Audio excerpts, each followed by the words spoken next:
Welcome to the Fearless Homeschool Podcast with Macaulay, talking everything homeschooling, family, learning, and life. A space where we can learn and grow together because why do it alone?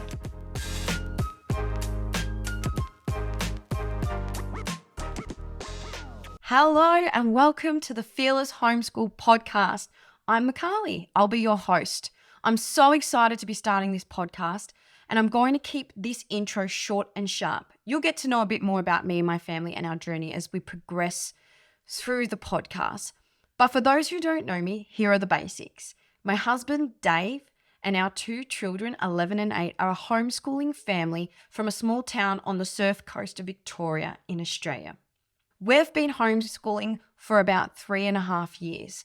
My husband and I feel so privileged to be able to walk alongside our children on their journey, their life journey, their education journey, and to experience the highs, the lows, the excitement, the frustration, and the celebrations with our children. I will never shy away from homeschooling being something that takes a lot of work, but there is so much joy that can come from that work and being with your family a little more than the average family. Through my work with Fearless Homeschool, I've got to have some amazing chats with so many different families, hearing about their journeys, getting to understand the details that make their homeschool. And I've been able to adjust my homeschool based on these conversations that I was lucky enough to have, which got me thinking, why not record the chats so everyone can come on the journey with me? And so here we are.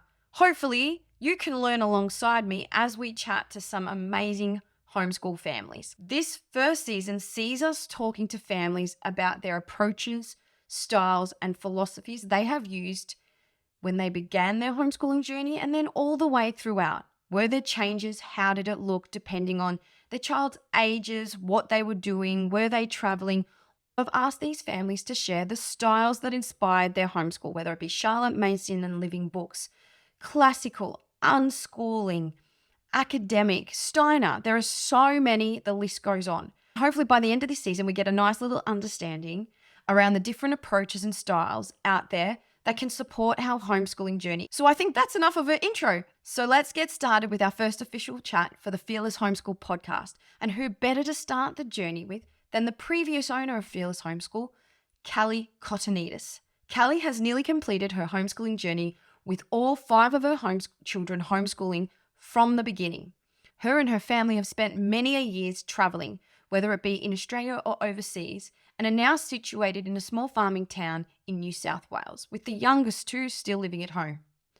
Now that Kelly has handed over Fearless Homeschool to myself, she's working part-time as a nurse while still following on with her online business endeavors, her newest being Business in Your Backpack, where Kelly helps others bring their online businesses to life, like she has been doing since 2007. Kelly has a wealth of knowledge to share with us, so let's get started. See you in the chat. Welcome to season 1 of Fearless Homeschool Podcast. I'm very excited to be chatting to some amazing homeschooling parents this season. And why wouldn't we start with the woman who has trustingly passed on the baton to me a 1.5 years ago for Fearless Homeschool? None other than Kelly Kotanidis. Welcome, Kelly. Hello. Thank you very much for inviting me back here. Oh, I'm very excited. So before we get into the fleshy stuff, not that this isn't fleshy, why don't you let us know a little about who you are and what drew you to homeschooling for those who have been living under a rock, basically. Yeah, no, it's all right. I'm not that famous. There's still lots and lots of people who haven't heard from me, which is kind of a relief, really. So we have 5 kids. They're now aged 20 to 16, so we had them pretty close. We had 5 under 5, and we always homeschooled. So we have pretty much finished now, with the youngest being 16. I'm currently getting him into a Cert 4, and once he's finished that, we consider ourselves done. So we chose to homeschool for a couple of reasons, and the main one was that our 4th child was born with a syndrome. And when, once he started getting older, we were looking at him going, he's never going to fit into mainstream. It's not going to suit him. He's not going to be working at their level. And so we kind of decided that he would be better at home. And also, too, the syndrome they diagnosed him with at the time meant that he would probably be blind by the time he was 18. We're like, well, we don't really want to just fill his childhood with classrooms. If that's going to be his main memories of his life, then, we started looking at it for the other kids. And at that time, my eldest was 3. And so I went onto the curriculum website and looked at what kids were meant to know by the time they finished prep. And she already knew it all. And we hadn't been teaching her or doing anything formal or anything like that. It was just stuff that she'd picked up in our day to day life. So we were then looking at her going, well, she's just going to get really bored and get into trouble lots, which is what happened to me. And so we thought, well, maybe it would be good for her too, because we can challenge her and allow her to work at her level. And yeah, so we just thought, oh, we'll give it a shot. We'll see how it goes. And we ended up doing it the whole way through. So yeah, just one of those random decisions that you don't realize is going to change your world a lot. And it's so funny. It's the same reason that you chose to homeschool for both kids, but 2 very different Yes. reasons Yeah, at the same time. definitely. So Definitely. it's so interesting. Yeah. Yeah. Both of them were so that we could And work at their level and give them what they needed. But, their levels were very different. yeah. And so how many years, considering that you're nearly finished homeschooling, how many years has it been of homeschooling for you?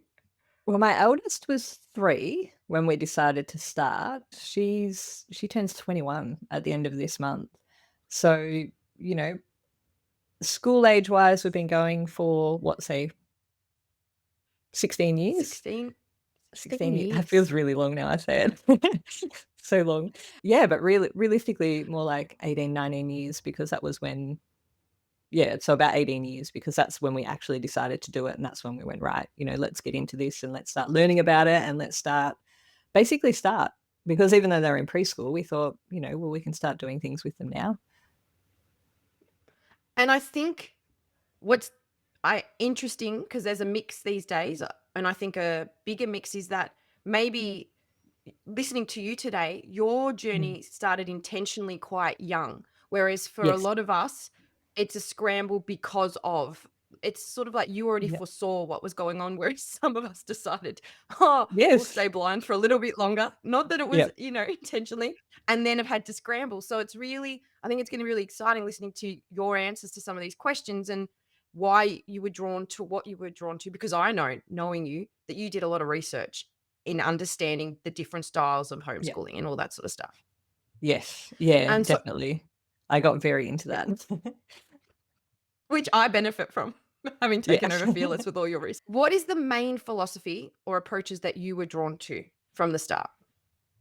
So when the kids were young, we were living in Tasmania at the time, and Tasmania has a statewide library system that's really good. So we were off in one of the rural backwater areas. There was no one around who homeschooled at all, so we had no real life people to draw from. And it was like 2007, so there was also no Mhm. social media.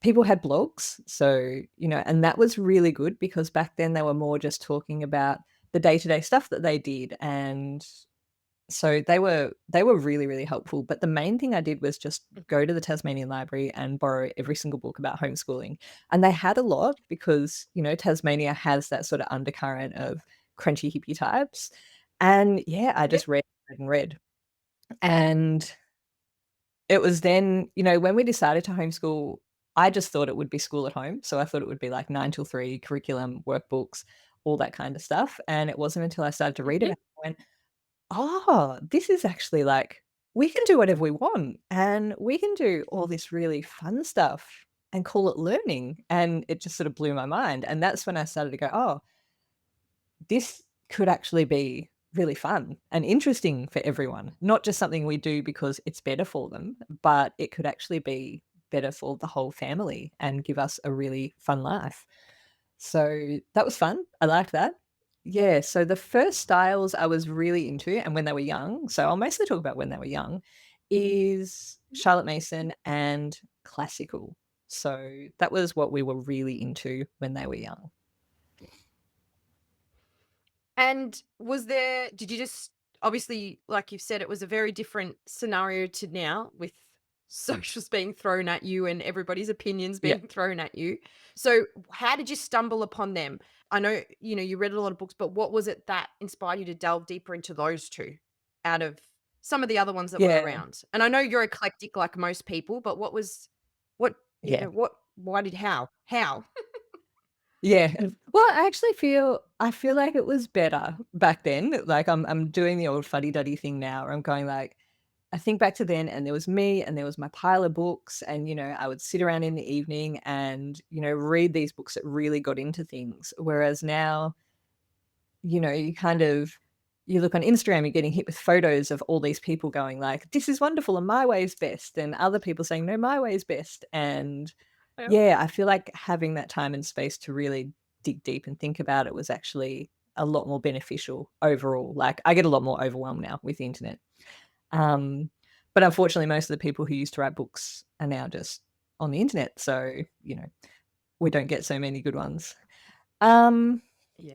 yeah, so I think it was just going through the books, and the main thing was probably that we were already doing that sort of stuff. Like, we were already reading aloud lots, we were already doing lots of hands-on and crafty stuff, lots of outdoors, all of that. So it just seemed to fit with what we were already doing. So I could look at that and see bits of what we we're already doing, but also it was giving me a way to expand it. So I think that was the main thing really. It just seemed to suit us as we were already. We didn't have to change our whole lives or personalities or anything like that. And and so what you've described more, I would suggest, is the Charlotte Mason part of your homeschooling, like the outdoors and all that hands-on stuff. And then classical, because I haven't done a lot of classical, so you can correct me here. Yeah. Classical, what did you use that inspiration for? Well, that was The Well-Trained Mind. So most people know all Yes. about The Well-Trained Mind. Yep, which is a big doorstop of a book that very reassuringly lays a very comprehensive and rigorous curriculum of education out. So we didn't follow it to a T. Like no one does. It's pretty much, even the author says, it's pretty much impossible to follow it to a T. Don't try to do the whole thing. But I really liked Classical's approach to doing the core essential skills. So when the kids are young, they really focus on getting the skills of like reading and writing down pat, basic scientific knowledge, all that kind of stuff. They start with the basics. So, you would do grammar and all of these other things, and then layer on the more difficult stuff later on. And also, too, it's about challenging kids. So I would look at a lot of the mainstream curriculum and go, it's just like, it's so basic and it's so surface. But classical was all about challenging them and going deep. So I did really like that. So, yeah. So with the Charlotte Mason stuff, like I said, the books and especially living books, learning through lots of stories, we're already doing that. We did copy work from the classics. So, we would find the books that the kids were reading at the moment and, come up with copy work from that. And it also, I loved how it talked about the atmosphere as well. So just setting up your house so that learning was just a natural activity that kids did. And I really took that on board from a young age. And I think there was a bit of Montessori in that as well, because Montessori is all about making everything accessible for your kids and making it so that they can do things themselves. But yeah, definitely the whole Charlotte Mason idea of atmosphere was a big part of it. Because also too, like I had 5 kids at all different levels. And so I was like, great, if I can set this stuff up so that I can look at them and go, okay, well, I'm not spending any time with you right now, but you're occupied really nicely and you're learning something, then I'm winning. So Yeah. yeah. That's why when you said to me when I said, "Can you come on the podcast?" and you're like, "Yeah, we did classical," and I was like, "5 kids, classical," because I have the Yeah, yeah. well-trained mind and obviously read it and flicked through it, but we haven't immersed ourselves in it like you probably did. And I was like, "Hats off, Kelly." Yeah. Yeah, well, but also too, there was, story of the world, things like that you can Yes. do as a group. But I also had the kids too where because my girls are only 13 months apart. So, I had my eldest daughter and then twins 13 months later. So I'm like, great, I can group them together for things. And when we got first language lessons, which is the grammar one, I started off doing it all together. And my eldest just hated it. And she ended up going, I'm not just doing 3 lessons a week. I'm going to do 6 lessons a week because there was no way that she was doing the same level as her sisters. So instead of doing them all together, all 3 were doing it separately. So yeah, that little time-saving plan of mine didn't work at all. Oh, I'm sure you'll talk about that more as we go through. So you've sort of Oh, yeah, you've there's the competition has always been there. It still is. oh, with 5 kids, it's probably Yeah, more yeah. natural than not, isn't it? Like, so you've explained what your understanding is and the main cornerstones of your like the approach was. So those were it. How did you introduce these? Like you've just touched on it. You started to say why you did it. How did you introduce Mm. these into the homeschool so that they were sustainable? Well, I think because we were already doing a lot of it, it was a bit of a natural progression. So, Yeah, we were okay. already reading lots of books aloud, so it was pretty easy for me to start looking into and sourcing more living books and historical stories and all that kind of stuff. So, and we just kind of added in bits slowly. This is I a think I did theme. a video for Fearless Homeschool a few years ago about this because, that was during COVID and everyone was just like, right, we get up on Monday, we start this massive new curriculum all at once, 6 hours a day, let's go. And I'm like, "That's not really gonna work." So, yeah, we would just add in bits and pieces as we went. So, maybe I'd get Story of the World and we'd start that, and a few weeks later, then we'd start doing something else. We'd find a poem to memorize. Yeah, and I think too, like you were saying earlier, we didn't get thrown into it. So, we had plenty of time. There was no time pressure on us. We didn't go straight from, "Okay, my kid's at school full time, doing all of this academic stuff," to, "Oh, no, now they're at home. I've got no idea what to do, but I feel the pressure to keep up with the pace that they were doing." So we did have Mhm. that buffer where we could sort of grow into it, which I think was probably one of the most useful things really. Like high pressure environments, they're not good for getting anything done, really. No, no. And I think you've touched on something that's big about even if you aren't starting your journey from when Mm. your child is young, is that take that pressure off. Like I see my daughter who did start school and my son who didn't. And Mm. there is a already there's a difference. She is now sort of found her 3 years later, she's now found her groove, and we're really lucky with her. She handles boredom very well. So it actually wasn't a Okay. huge adjustment, but I couldn't he actually handles boredom less well, even though he's never been to school. Yes. Yep. But, yeah, you can see that for him, this is just naturally what you do, whereas she already had hang-ups about something like maths or things like that, that you Okay. really had to work through. So, absolutely, for all of you out there already thinking about doing it at 2 or 3, like Kelly said, take that time and find your groove slowly because Mhm. it then just becomes something that's happening in the family instead of we're starting school now, isn't it really? Yeah, yeah, like, we never did that. We never had school start dates Mm. and I was never like, "Yay, we're doing school now," or anything. It was more just like, "Hey, look, I've got this great book and we're gonna learn how to do this thing." There was never any, "You have to do this," or anything like that. It was all, and I did start things as well that the kids just really didn't like, so we would stop them. So I think them 'cause I'm like, I'm not into flagellating myself either. So, once it got to the stage where I'm like, okay, kids, in 15 minutes, we're going to do our geography thing. And then I'd go in 15 minutes later and there'd be like one child there and the rest would be outside, off, as far away as As far possible, away as doing a chore so that they could go, "Oh, no, no, I have to clean the goats out now," or "I have to do this," so that they could get out of it. I'm like, "Okay, this is not working. There's no point pushing this."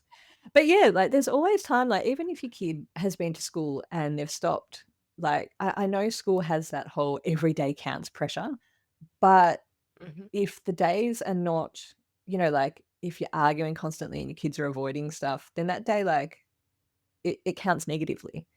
So I think mhm, in many ways you're better off to just like have a few weeks off and then start introducing things. And I think the other thing too was a lot of what we did was always look at our kids and say, okay, well, what do they actually want to do? And how do they like to learn? All that kind of stuff. Because my eldest would, she would pretty much do she was almost like the dream homeschooling child when she was young anyway. So she would do sort of any curriculum-y thing. She was right into classical, all that sort of stuff.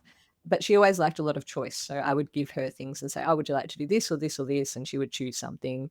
And I would do that with my next two, and they would just kind of freak out. And I realized that what they wanted me to do was they wanted me to take charge. So to say, oh, okay, you want to learn about this thing, great, and just find them something and give it to them. Mhm. And yeah, they were much happier with that. So it took me a while to get my head around all of that.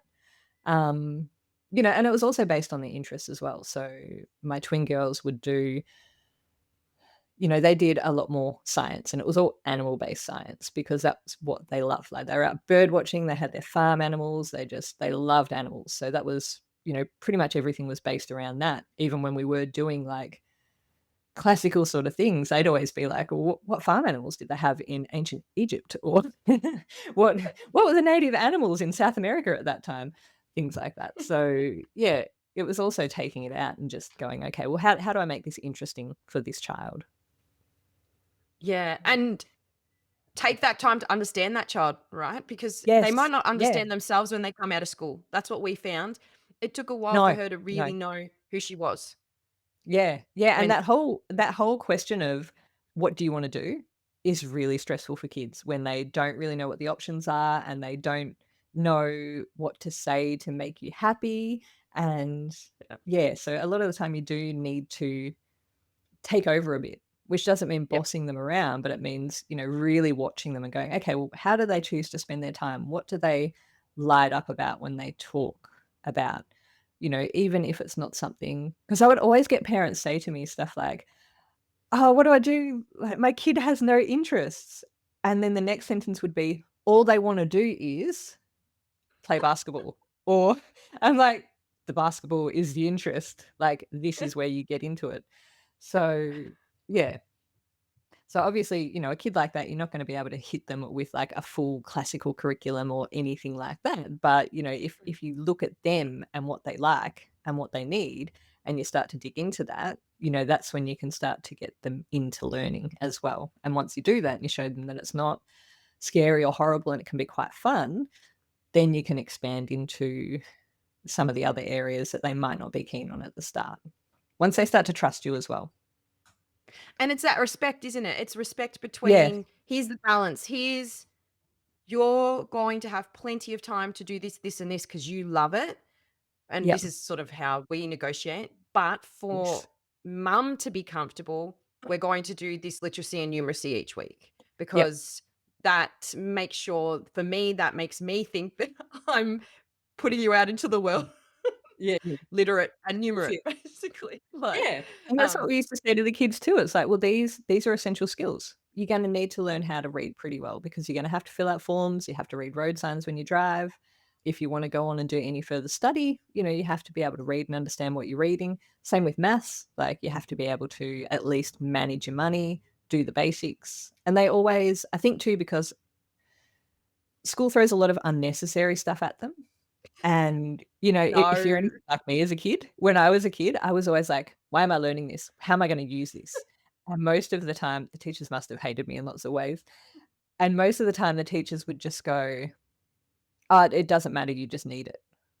I was always like, "But why? Why are we doing this?"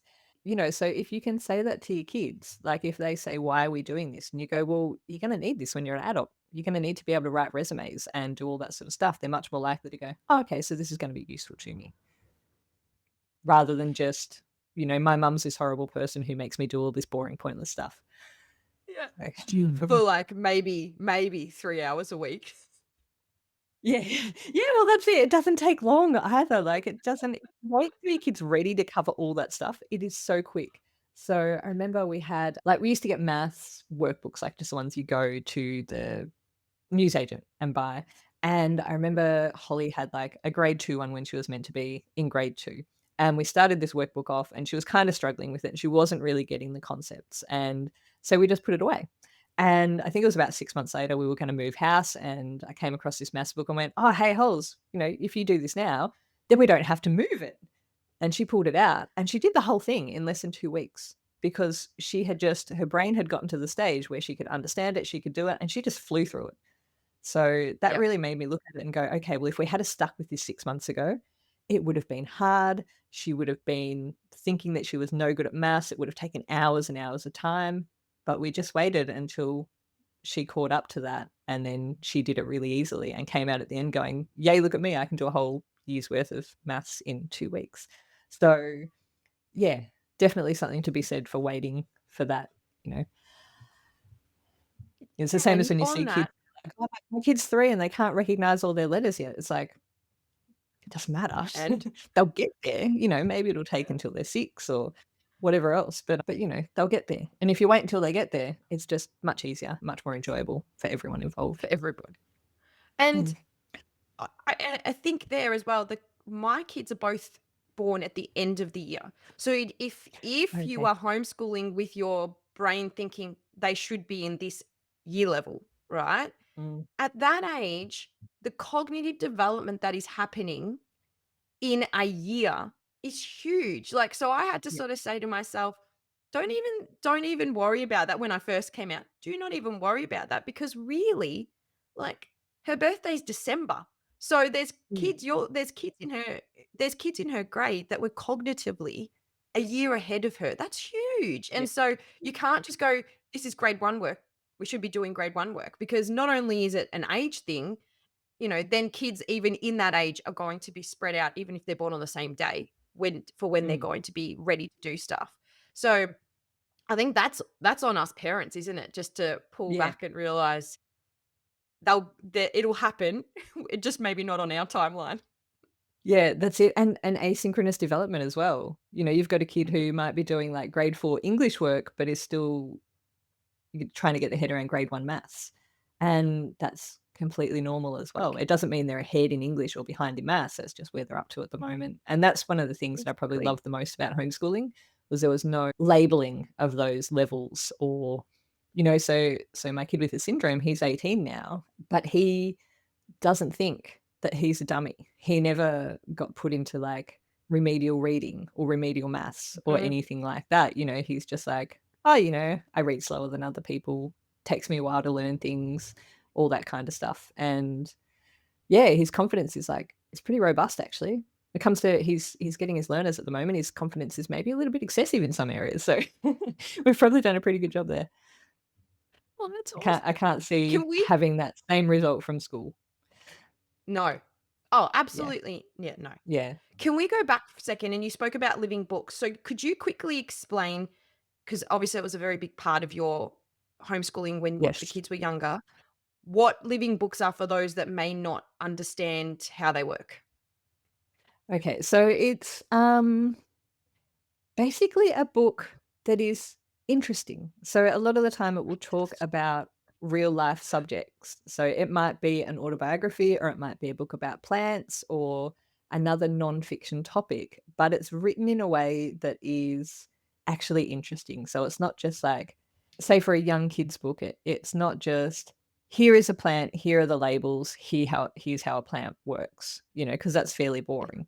Maybe the author has taken it and is writing a story from the perspective of the plant and, talking about how happy the plant is when it rains and what happens, drawing the water up into itself and all that kind of stuff. So it's the sort of thing that you actually want to read. So a good example that my kids absolutely loved was James Herriot books, which I'm sure Mhm. pretty much everyone will know about, Yeah. the autobiography of the vet in England in the 1930s. Like, I read that whole series aloud to my kids twice. They've read it to themselves a couple of times. We used to use it for copy work. Like I said, I had the 2 kids obsessed with animals. Um, yeah, so that's the sort of thing where you could read about what a vet does in a very boring way, or you could read about that to the point where, every time I finished a chapter, the kids would be like, keep reading. And yeah, and they just learn so much from those sort of books with no real effort, really. Well, it didn't seem like effort. Mhm. No, beautiful. I was just hoping that I think, again, a lot of new people coming to homeschooling probably haven't thought about that concept and understand that concept. So, Yeah. understanding that learning is happening through reading an interesting book, and Yes, it might hit definitely. geography, history, all those type of things. And that's as far as Mm. you have to really go with it if you want. Yeah, yeah, Just that's reading it. the book. We are going to leave our chat with Kelly there today with her great explanation of how living books can be such an interesting way and a fun way to allow your kids to soak up information. Join me on Thursday as we continue to chat to Kelly about her transition into road schooling, world schooling, and the life of homeschooling teens. Until then, happy homeschooling. Thanks for joining us on the Fearless Homeschool Podcast. If you'd like to stay connected in between episodes, check us out on socials at Fearless Homeschool. And if you'd like to hear more about our Fearless Homeschool journey, sign up to our Fearless Family Fables newsletter. But don't forget to subscribe so that you're the first to know when a new episode drops. Because Why do it alone?